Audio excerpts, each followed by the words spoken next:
Kalau belum subscribe juga segera ya, supaya kita bisa terus mengikuti channel ini dan sehingga channel ini bisa jadi berkat dalam hidupmu. Kedaulatanmu atas hidup kami menjadikan Kau Raja di atas segala-galanya dalam hidup ini. Tuhan, terima kasih. Kami mau tunduk, kami mau patuh, kami mau taat padamu. Beri kami kekuatan untuk itu. Beri kami kerendahan hati agar kami bisa sujud dan tahu bahwa Engkau saja yang layak, bahwa kami hanyalah hamba-Mu saja. Terima kasih Tuhan, sampaikan pesan-Mu, sembunyikan hamba-Mu di balik salib-Mu Tuhan. Dan hari ini ya Tuhan, Kau akan memberikan terobosan baru bagi keluarga tercinta, yaitu jemaat Saat Teduh. Dalam nama Yesus, haleluya, amin. Puji Tuhan. Mari kita bicara tentang ketaatan. Hari ini saya beri judul ketaatan yang runtuhkan tembok. Dan kalau Anda belum subscribe di channel ini, supaya nggak sekali-kali aja mendengarkannya, saya dorong Anda untuk menjadi bagian yang komitmen bersama dengan keluarga Saat Teduh, dan saya percaya hidup Anda akan dibangun terus. Hari ini kita buka firman di Yosua pasal 6 ayat 1-6, judulnya ketaatan yang runtuhkan tembok. Nothing can substitute for our obedience. Tidak ada yang bisa menggantikan ketaatan. Dulu waktu kita sekolah, kalau guru utama tidak masuk maka ada guru pengganti. Tapi ketaatan tiada yang bisa menggantinya. Ada satu ruang dalam hidupmu yang bisa mendatangkan perkara-perkara ilahi. Ruang itu atau ruang hampa itu, jikalau Anda dan saya belum hidup dalam ketaatan tertentu, ruang itu namanya obedience atau ketaatan. Dan kalau kita taat sama Tuhan, itu jangan hanya taat untuk perkara-perkara yang kita anggap biasa, rutinitas, tugas. Tapi ketika Tuhan minta sesuatu yang sepertinya tidak lumrah menurut kita, asal itu alkitabiah, tidak melanggar firman, kalau itu dorongan iman, ayo patuhi. Pasti ada sesuatu itu. Ketaatan itu ajaib jikalau kita melakukannya sesuai dengan perintah Tuhan. Karena Tuhan punya firman itu berkuasa. Ya, taat itu bukan hanya dalam perkara biasa, tapi perkara-perkara yang luar biasa juga kita harus taat kepadanya. Jangan hanya di zona nyaman. Ketika kita keluar daripada zona aman kita tetap harus taat sama Tuhan. Nah, kalau kita punya attitude, sikap hati seperti itu, tembok mana sih yang gak bisa runtuh? Kalau Tuhan beserta kita, siapa yang bisa melawan kita? Jatuhnya Yeriko adalah sebuah kesaksian dan sebuah cerita iman. Mari kita baca Yosua 6 ayat 1. Dalam pada itu Yeriko telah menutup pintu gerbangnya. Telah tertutup kota itu karena orang Israel, tidak ada orang keluar atau masuk. Berfirmanlah Tuhan kepada Yosua, ketahuilah, aku serahkan ke tanganmu Yeriko ini beserta rajanya dan pahlawan-pahlawannya yang gagah perkasa. Haruslah kamu mengelilingi kota itu, yakni semua prajurit harus mengedari kota itu sekali saja. Demikianlah harus engkau perbuat 6 hari lamanya. Dan 7 orang imam harus membawa 7 sangkakala tanduk domba di depan tabut. Tetapi pada hari yang ke-7, 7 kali kamu harus mengelilingi kota itu, sedang para imam meniup sangkakala. Apabila sangkakala tanduk domba itu panjang bunyinya, dan kamu mendengar bunyi sangkakala itu, maka haruslah seluruh bangsa bersorak dengan sorak yang nyaring, maka tembok kota itu akan runtuh, lalu bangsa itu harus memanjatnya masing-masing langsung ke depan. Ayat 6. Kemudian Yosua bin Nun memanggil para imam dan berkata kepada mereka, angkatlah tabut perjanjian itu, dan 7 orang imam harus membawa 7 sangkakala tanduk domba di depan tabut Tuhan. Ketaatan. Ketaatan itu akan runtuhkan tembok kemustahilan. Tapi mari kita pelajari, mengapa ketaatan? Dalam pada itu Yeriko telah menutup pintu gerbangnya. Yeriko ini memang gerbangnya tertutup. Kota yang terkenal dengan Great Wall-nya zaman itu. Kota dengan tembok raksasa. Tapi ada kalimat kedua. Kalimat kedua ini adalah kalimat kerja yang sengaja. Telah tertutup kota itu karena orang Israel. Kita harus mengetahui dan menyadari bahwa ada pintu-pintu tertentu yang memang tertutup. Butuh peperangan rohani. Tapi juga ada pintu-pintu tertentu tersebut yang tertutup gara-gara Anda dan saya. Memang ada berkat yang ditahan oleh setan secara sengaja. Sekalipun sudah dibeli di kayu salib dengan harga yang mahal, dengan darah yang suci, Yesus berkata sudah selesai, tapi masih ada peperangan rohani. Ada terobosan-terobosan, ada berkat dan mujizat yang masih hari ini ditahan terhadap kita. Bukan Tuhan yang menahannya, Tuhan mengutus kita untuk mendapatkannya. Seperti Tuhan mengutus bangsa Israel untuk masuk tanah Kanaan. Bukankah perintah Tuhan yang menyuruh mereka ke Yeriko? Tuhan nanti akan beritahu caranya gimana, kuncinya di mana untuk bisa meruntuhkan tembok raksasa mereka. Tetapi kita harus tahu dulu niat musuh. Hari ini kalau kita belum mengalami terobosan yang seperti yang dijanjikan firman, itu bukan karena firman Tuhan itu nggak betul. Itu bukan karena janji Tuhan nggak benar. Dan juga bukan karena Tuhan ingkar janjinya atau Tuhan tidak berkuasa. Tapi Tuhan melatih tanganmu dan tanganku untuk berperang untuk mendapatkannya. Tuhan itu selalu partneran sama kita, dia bermitra. Even though sekalipun Tuhan bisa memberikan kepada kita semuanya tanpa sama sekali campur tangan kita atau usaha manusia, tapi Tuhan nggak mau lakukan itu karena kita bukan Pinocchio-nya. Tuhan mau kita jadi co-pilotnya. Makanya itu ada berkat tertentu yang masih tertahankan, menunggu ketaatan kita. Itu dia. Setan itu nggak bisa takluk kecuali kita taat pada Kristus. Jenis ini nggak bisa diusir kecuali doa dan puasa. Itu bukan aktivitas, tapi roh yang berserah. Setan nggak akan tunduk. Kita nggak bisa mengusirnya sebelum kita belajar untuk bersandar sepenuhnya dan bergantung penuh pada Tuhan kita. Telah tertutup kota itu karena orang Israel. Berarti kalau gara-gara orang Israel gerbangnya tertutup rapat, berarti gara-gara orang Israel pula gerbang itu akan dibukakan. Ternyata gerbang itu manual. Dan kuncinya adalah ketaatan. Ya. Orang ada, kalau film-film zaman dahulu, Dracula atau apa, kan memberikan pesan yang membingungkan bahwa setan itu takut sama lambang salib. Atau setan takut sama kitab suci. Setan nggak takut pada bukunya, tapi orang yang melakukan firman Tuhan yang tertulis di dalamnya. Setan nggak takut sama tanda dengan kalung salib. Setan takut kepada orang-orang yang rela untuk memikul salibnya dan taat pada Tuhannya. Jadi ada ketaatan itu yang masih ada berkat yang masih dibelenggu menunggu ketaatan kita. Karena memang kuncinya Tuhan letakkan pada ketaatan untuk mengalahkan setan dan untuk mengalahkan setiap kuasa kegelapan. Ayat yang kedua, berfirmanlah Tuhan kepada Yosua, ketahuilah, aku serahkan ke tanganmu Yeriko ini, beserta rajanya dan pahlawan-pahlawannya yang gagah perkasa. Berhenti di sana. Tuhan bilang gini sama Yosua, dari apa yang Tuhan katakan ini saya mengambil kesimpulan bahwa taat itu gak susah. Anak Tuhan, orang Kristen yang lahir baru, kita tahu bahwa kita taat itu bukan supaya kita menang, tapi kita taat karena kita sudah menang. Taat jadi tidak sulit, karena Yesus sudah membeli kemenangan itu di kayu salibnya. Kita tidak perlu earn the blessing, kita tidak perlu untuk mengusahakan berkatnya. Tinggal taat aja sama Tuhan, semua berkat itu sudah menjadi milik kita. Berfirmanlah Tuhan kepada Yosua, ketahuilah, artinya you harus tahu. Ini pewahyuan, ini yang namanya paradigma. Ketahuilah, aku serahkan, artinya aku sudah. Aku serahkan itu sudah lalu. Itu pakai kata kerja yang sudah terjadi. Aku serahkan ke tanganmu Yeriko ini, beserta rajanya dan pahlawan-pahlawannya yang gagah perkasa. Tahu nggak kenapa kita taat? Karena Yesus sudah menang. Karena Yesus sudah menang, kita pasti akan menang. Kita taat karena kita tahu bahwa Tuhan Yesus berkuasa. Kalau kita tahu dia yang berkuasa, ya saya nurut sama dialah.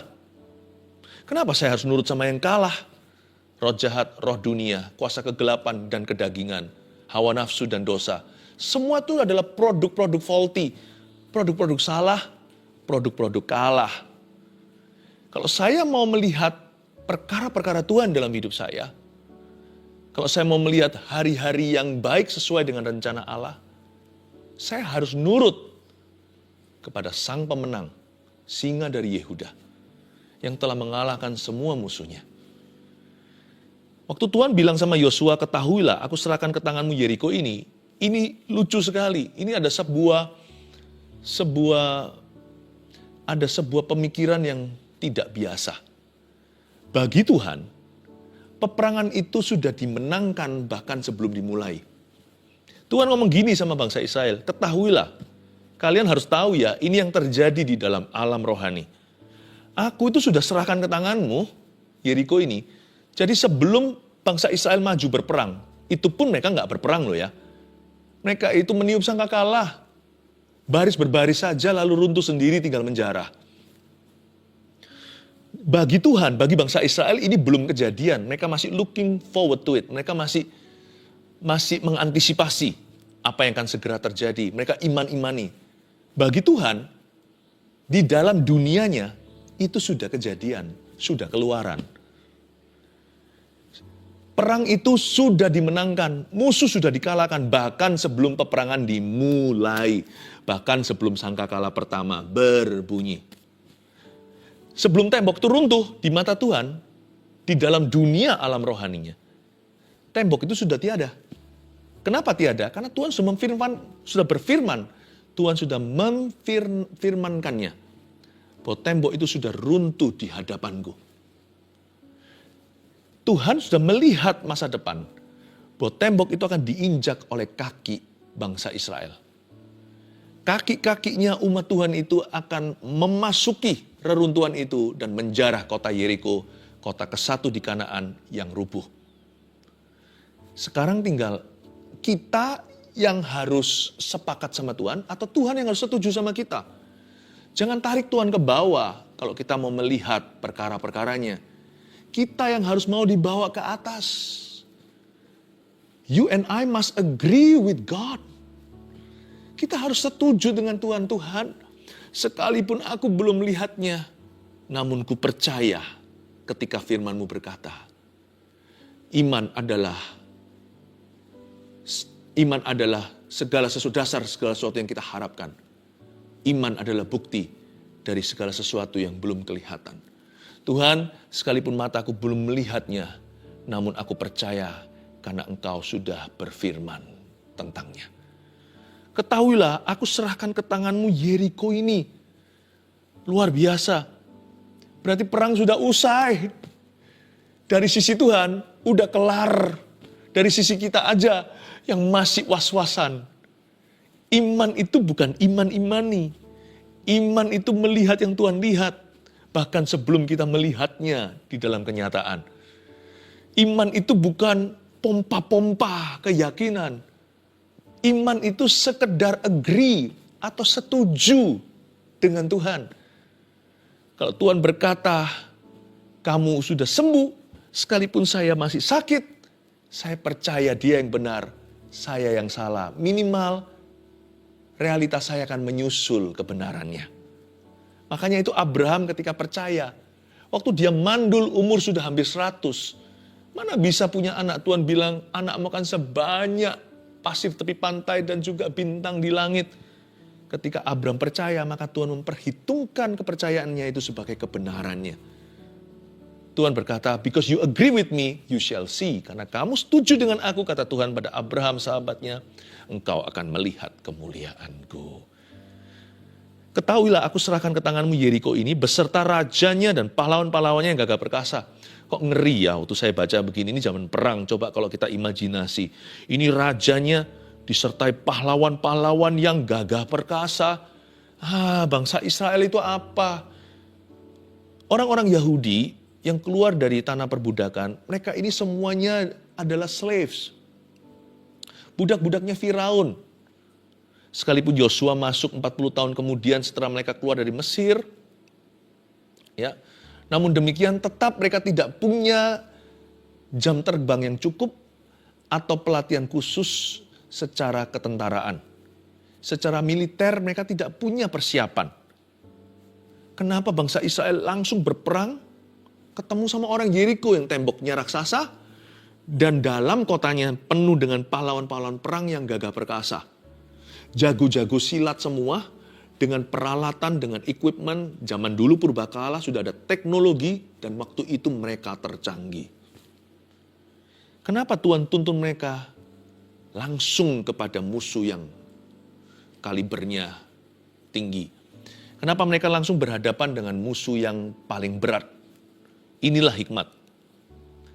Tuhan memang izinkan bangsa Israel ketemu dengan the most difficult enemy. Mereka pertama kali menginjakkan kaki keluar dari sungai Yordan yang terbelah tersebut, langsung ketemu dengan musuh yang paling bahaya.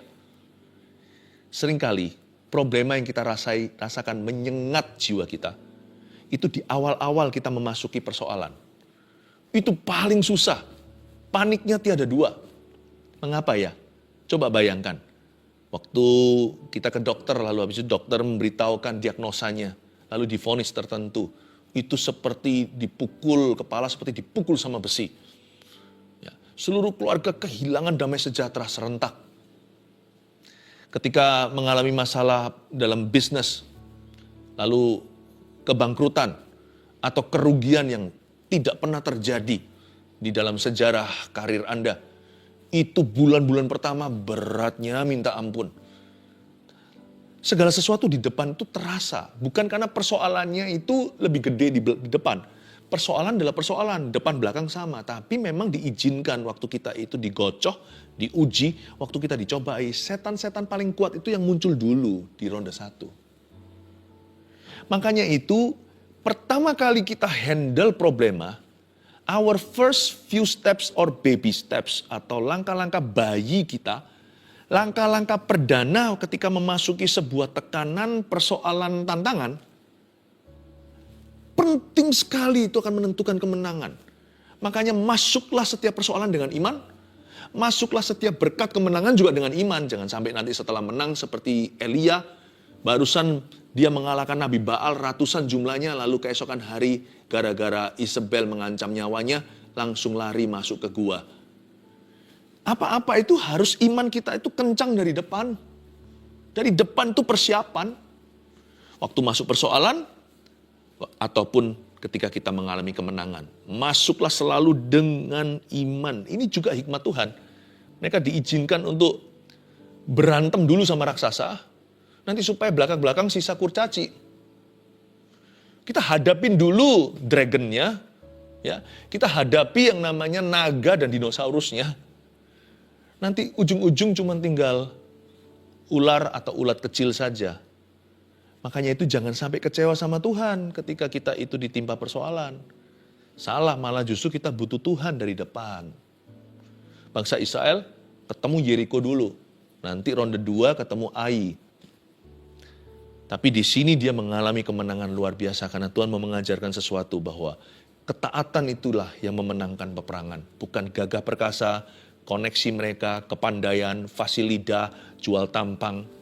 Bukan juga karena pengalaman seperti yang dibangga-banggakan oleh orang-orang yang lebih tua dari kita. Kadang-kadang kita sendiri pun sering membanggakan diri. Aku lebih pengalaman dari orang itu, enggak tentu. Kemenangan kita itu karena Tuhan dan karena ketaatan kita kepada Tuhan. Karena kita itu dengarkan instruksinya. Makanya kita mengalami terobosan. Ayat 3, haruslah kamu mengelilingi kota itu, yakni semua prajurit harus mengedari kota itu sekali saja. Apa-apaan ini kalau kita baca ya, apalagi kalau yang membaca ini adalah tentara atau ahli strategis peperangan. Wah, apa-apaan masa disuruh kelilingi kota itu? Nggak takut dipanahin tuh, nggak takut mati. Mati konyol kan? Haruslah kamu mengelilingi kota itu. Lalu bukan hanya itu, lalu kalimat berikutnya, demikianlah harus engkau perbuat 6 hari lamanya. Sehari sekali. Lalu besok sekali lagi. Besok lagi sekali lagi, sampai 6 hari. Dan 7 orang imam harus membawa 7 sangkakala tanduk domba di depan tabut. Nggak kelihatan aneh kah? 7 orang imam bawa 7 sangkakala tanduk domba di depan tabut. Yang paling depan bukan orang bersenjata, bukan orang-orang yang bawa perisai dan panah, pedang yang besar atau apa. Nggak ada lembingnya. Tetapi pada hari yang ke-7, 7 kali kamu harus mengelilingi kota itu. Sedang para imam meniup sangkakala. 1 hari sekali, 6 hari. Hari ke-7, 7 kali, 6 tambah 7, 13 kali suruh muter-muter gitu. Bukankah musuh-musuh mencemoohkan dari atas tembok yang tinggi-tinggi itu, mereka tertawa dan berkata, ih orang Israel, ternyata orang Israel gak waras. Lihat mereka itu, putar-putar seperti orang yang sakit jiwa. Apa kalian kira kita ini, kalian kira ini konser? Mungkin mereka bisa mengata-ngatai mereka. Tapi bangsa Israel dilatih mentalnya. Taat sama Tuhan even though when you may look ridiculous in doing so. Taat sama Tuhan itu sekalipun disebut fanatik lah, disebut gila lah, disebut sakit jiwa lah, disebut macam-macam lah, disebut aneh lah. Mental mereka digembleng sama Tuhan. Ketika bangsa Israel pertama mendengar begini, apalagi Yosua, coba bayangkan. Yosua ini panglima tentara mereka. Ya, Yosua ini adalah jenderalnya bangsa Israel. Dan waktu Yosua diberikan metode gini kan, yang dengar suara Tuhan kan Yosua. Coba taruh dirimu di posisi Yosua. Anda harus jelaskan sama prajurit yang baru aja keluar dari perbudakan, pelatihan pas-pasan, belum pernah masuk perang ke-1. Langsung metodenya lucu. Metodenya tidak lain adalah suruh keliling-keliling dulu. March for Jesus, suruh berbaris untuk Yesus di perjanjian lama ini. Coba kalau saya jadi Yosua, saya akan stres setengah mati. Gimana saya ceritakan sama prajurit? Gimana saya ngomong sama mereka? Guys, begini ya strateginya. Coba bayangkan. Aduh, keringat dingin saya pasti. Metode apaan ini? Ya, metode apa? Makanya itu Yosua sebagai panglima jenderal bangsa Israel harus tunduk sama panglima bala tentara Allah yang ketemu sama dia di Gilgal. Yang suruh dia copot atau tanggalkan kasutnya karena tempat di mana dia berdiri itu adalah tempat yang suci. Dia bersujud, tiada lain, panglima bala tentara sorga tersebut adalah penampakan Yesus Kristus di perjanjian lama, anak Allah. Dia harus belajar, sekalipun dia jenderal, untuk bergantung sepenuhnya sama Tuhan. Bukan sama senjata, bukan sama pemikirannya, bukan sama kelihayan manusia. Dia belajar untuk totally dependent on God, untuk bergantung sepenuhnya. Dan untuk itu Tuhan melatih dia. Coba Anda lihat, ketaatan sama Tuhan itu melingkupi dalam hal-hal yang konvensional. Termasuk dalam hal-hal yang tidak konvensional. Kita selalu taat sama Tuhan itu nggak boleh tawar-tawar, tawar-menawar, tidak boleh tebang pilih. Kalau kita mau taat sama Tuhan itu totalitas. Taat dalam perkara-perkara yang biasa atau yang terduga, dan harus taat juga di dalam perkara-perkara yang luar biasa bagi kita, yaitu hal-hal yang kita tidak duga. Kita harus taat sampai ke sana. Kalau Anda baca sekali lagi di ayat 3 dan 4 tadi, mereka kan disuruh keliling, muter-muter. Nah itu tidak konvensional atau luar biasa. Itu bukan sekedar berbaris loh, itu dalam bahaya dipanah. Jadi mereka harus keluar dari zona aman mereka, sungguhan itu bicara soal keamanan sampai nyawa. Mereka harus belajar percaya sama Tuhan dan taat itu sejauh itu. Tapi ketika mereka putar-putar keliling tersebut, disuruh para imam meniup sangkakala. Kalau yang ini konvensional, ini biasa. Karena dari zaman sono-sononya waktu mereka di padang gurun sudah ada yang namanya tiupan sangkakala.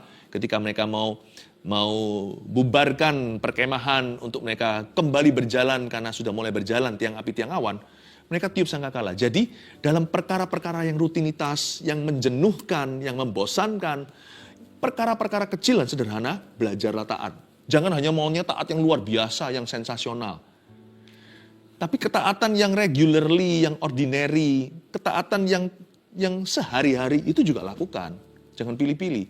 Meniup sangkakala itu sesuatu yang biasa mereka lakukan, sesuatu yang reguler atau sesuatu yang teratur harus mereka lakukan selama mereka di padang gurun. Tapi ketika mereka disuruh lakukan sesuatu untuk pertama kalinya, karena di padang gurun mereka tidak pernah disuruh kelilingi tembok kota mana, 7 hari, nggak pernah. Ini pertama kali, dan ini sangat bahaya sekali. Sedangkan meniupkan sangkakala sudah dari zaman berabad-abad imam-imam itu terlatih. Jangan juga kita maunya hanyalah taat yang kecil-kecil, taat yang biasa-biasa, sesuatu yang kurang beresiko. Ya. Oh kalau yang gitu-gitu no problem Tuhan. Saya selalu taat, gak pernah bolong-bolong. Gak pernah. Tetapi waktu Tuhan minta sesuatu yang besar, sesuatu yang kurang nyaman, Anda langsung melawan. Ketika Tuhan minta sesuatu yang sifatnya di luar zona aman, kita langsung berkata, tunggu dulu ya Tuhan. Kita misalnya kalau doa, kita sudah punya ketaatan yang tetap, jam sekian, pada setiap hari kita saat teduh pribadi.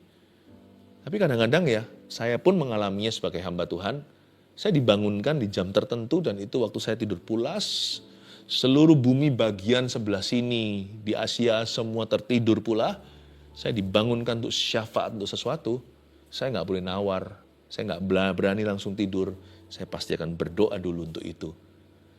Kadang-kadang Tuhan bekerja di waktu yang luar biasa. Konvensional atau tidak, taat itu tidak boleh setengah-setengah. Nggak ada namanya taat itu musiman. Musim taat itu hanya satu. All the time. And anytime. Ayat 5. Apabila sangkakala tanduk domba itu panjang bunyinya dan kamu mendengar bunyi sangkakala itu, maka haruslah seluruh bangsa bersorak dengan sorak yang nyaring. Maka tembok kota itu akan runtuh, lalu bangsa itu harus memanjatnya masing-masing langsung ke depan. Tuhan gak mau mengerjakan semua mujizatnya sendirian, Tuhan kasih satu saham kosong untuk bangsa Israel, agar mereka berperan. Tuhan bilang, nanti tembok itu akan runtuh sendirinya, kamu cuma tiup sangkakala, apa susahnya? Lalu setelah itu kamu harus memanjatnya. Nah ini butuh usaha. Memanjat batu-batu gede-gede itu nggak mudah. Masing-masing langsung ke depan. God could have done it without the Israelites. Tuhan bisa lakukan semuanya ini. Tuhan bisa hapuskan orang-orang Yeriko tanpa sama sekali bangsa Israel tiup apa-apa. Tapi Tuhan nggak mau. Karena Tuhan itu selalu berpartneran dengan kita. Tuhan itu selalu ingin bermitra. Ayah mana? Kalau cinta sama anaknya, misalnya seorang papa punya anak laki-laki, kadang-kadang kalau mengerjakan sesuatu di bengkelnya atau di garasinya, dia bisa sendirian, tapi dia panggil putranya, supaya ada memori bersama. Padahal kalau dikerjain sendiri lebih cepat, karena kalau dia bekerja sama, dia harus ajari.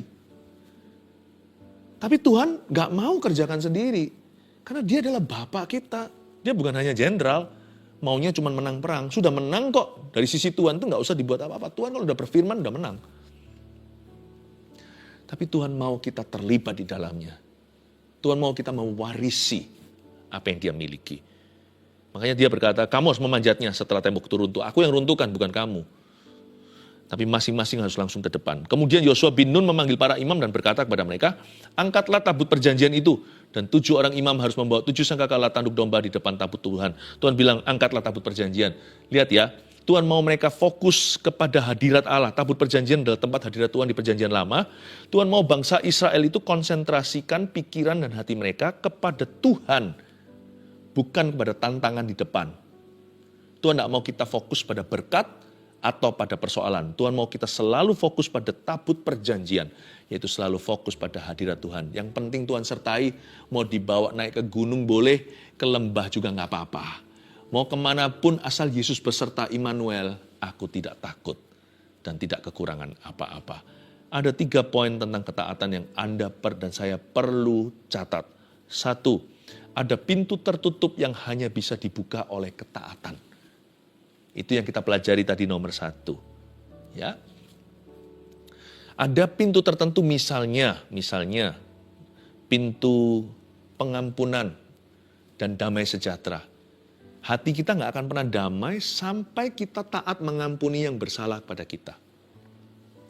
Ini nggak bisa di-unlock kuncinya, nggak bisa dibuka kecuali kita akhirnya bertekuk lutut dan mau mengampuni yang bersalah pada kita. Baik 7 kali, 70 kali pun tetap taat pada perintah Tuhan. Karena itu nanti benefitnya kita. Orangnya nggak tentu berubah, hati kita damai sejahtera. Selama kita nggak mau ngampuni, mau didoakan sama 1001 hamba Tuhan, mau puasa gimana pun juga, nggak akan damai itu di-cashkan di hatimu. Karena damai itu baru akan mengalir freely ketika kita mengampuni. Contohnya doa yang salah saat persembahan. Tuhan berkatilah tangan yang memberi maupun yang tidak memberi. Nggak bisa. Sebab ada berkat Tuhan diberikan kepada semua orang termasuk orang berdosa. Kita nggak usah memberi burung di udara dia pelihara. Ya kan? Kita nggak usah membeli oksigen juga, nyawa, dan segala sesuatu Tuhan sediakan. Tapi ada berkat yang memang Tuhan berikan kepada orang-orang yang suka memberi. Ada yang namanya blessing for the givers. Ya. Sebelum kita memberi, tidak akan ada berkat itu dalam kehidupan kita. Makanya itu kalau doa persembahan, saya selalu doanya begini. Jikalau doa yang seperti itu ya, saya biasanya akan ralat. Tuhan berkatilah tangan-tangan yang memberi, dan ajarilah tangan yang tidak memberi untuk memberi dengan kasih.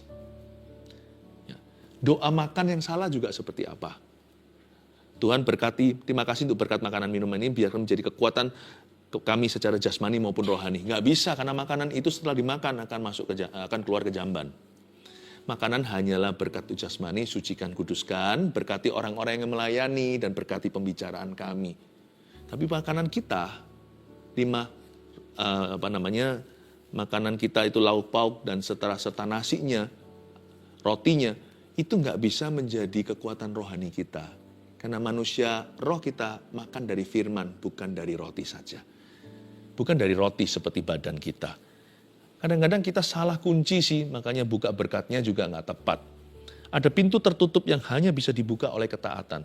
Certain blessings can only be unlocked through obedience. Ada berkat tertentu nggak bisa dibuka kuncinya, hanya lewat taat saja. 2, taat itu karena percaya Tuhan sudah memberi kita kemenangan. Sudah beri kemenangan.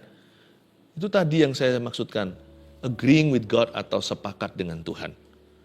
Jadi, kalau Anda menerima sebuah janji, tapi Anda belum alami, boleh lo doa begini, misalnya kalau saya sakit, lalu saya baca firman Tuhan, cari hadirat kehendak Tuhan, lalu saya diyakinkan bahwa Allah kita adalah Yehovah Rafa, dan bahwa dia sudah sembuhkan saya, tapi saya belum sembuh.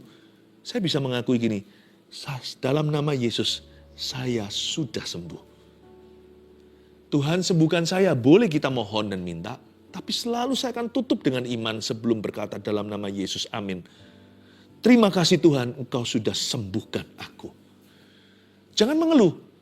Kalau bukan soal kebutuhan jasmani kita atau pertolongan sesuatu, kita juga bisa berkata gini, terima kasih Tuhan, Engkau sudah menolong saya. Engkau sudah menolong aku dan pertolonganku sudah ada di depan. Aku terima dengan iman. Bisa memulai doa dengan meminta, Tuhan tolonglah aku atau tolonglah saya. Tapi akhiri doa itu sebelum amin dalam nama Yesus, beriman. Bilang, Tuhan terima kasih, aku yakin Engkau sudah menolong aku, dan Engkau akan menolong aku, di depanku ada pertolongan yang Engkau sediakan. Agreeing with God, sepakat dengan Tuhan, setuju dengan Tuhan. Jangan suruh Tuhan setuju dengan realita dan perasaan kita. Kita yang setuju pada firman-Nya, seperti Abraham, dan itu dianggap Tuhan sebagai kebenaran. Taat itu karena percaya Tuhan sudah, bukan akan, sudah beri kemenangan. 3, bergantung pada Tuhan, runtuhkan tembok kemustahilan. Ini adalah moral cerita yang kita baca. Bahwa orang yang bergantung sama Tuhan seperti Yosua dan kawan-kawannya, tembok apa sih yang bisa tahan? Semua akan runtuh, yaitu tembok kemustahilan. 1, 2, 3, ada pintu tertutup yang hanya bisa dibuka oleh ketaatan. Taat itu karena percaya Tuhan sudah beri kemenangan. 3, bergantung pada Tuhan, runtuhkan tembok kemustahilan. Mengangkat tangan kita, terimalah berkat, terutama hati yang taat. Di dalam nama Bapa, Putra, Roh Kudus, atas keluarga Saat Teduh tercinta yang terlatih setiap Rabu Sabtu dalam hadirat Tuhan dan firman. Pergilah atau pulanglah, membawa damai sejahtera dan sukacita yang dipulihkan. Sembuhlah hidupmu mulai hari ini. Taati Yesus, lihatlah kemuliaan yang akan terjadi di depan. Dalam nama Yesus yang percaya sama-sama katakan, amin. God